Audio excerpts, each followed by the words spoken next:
It is currently the evening of the 13th of May, 2021. We now have a tropical storm, Crising here, will be known as Choi-Wan once the Japan Meteorological Agency upgrades it. They do expect it to do so, but regardless if your official agency upgrades this to a TS or not, it is still a big rainmaker. A tropical depression at the very least coming on shore.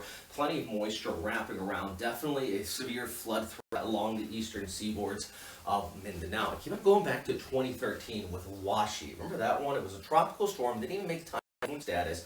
Still caused significant flooding. Over 1,000 passed away, unfortunately, in the river there just because of that water that was just dumped there. An incredible amount of rainfall. I'm not saying we're going to see that with this, but it just kind of gives you a context of the threat. Even these storm systems that are not full-on typhoons can still cause.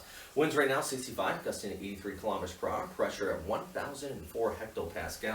Center of circulation actually way down here towards the south and east. Almost a microcane, if you will.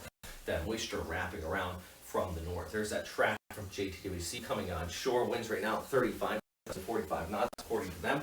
So that does make it a tropical storm. They do expect it to intensify even just a bit as well before coming on shore. And you just take a look at some of the agencies. All of them agree kind of in the general track of where this is going to go. Signal Force 2 has been raised as well, even over towards Davao City. Signal Force 1 in place, but I think it's on the northern seaboard. All that moisture coming around. This is where we're going to be seeing the highest flood threat there after this pushes on shore. And even back towards the north, I think the Cagayan River, down towards the south, I should say, sir, is going to be the big rainmaker here, or the big flood threat here, even that chance of some landslides as this pushes on through. So, we got a lot of things to talk about here as this pushes overhead and eventually off there towards the Sulu Sea where it will weaken. But really, it's all about the rainfall. Well over 100 millimeters likely in many of these locations. A few locations could see as much as 200 to 300 millimeters. So of course, the heavy rain threat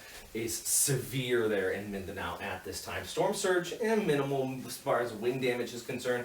Some light things could be tossed around, but it is a little quick spin up right here. So I'm hoping that people aren't terribly caught off guard by it, especially since in fact it's probably not getting as much hype as a super typhoon would.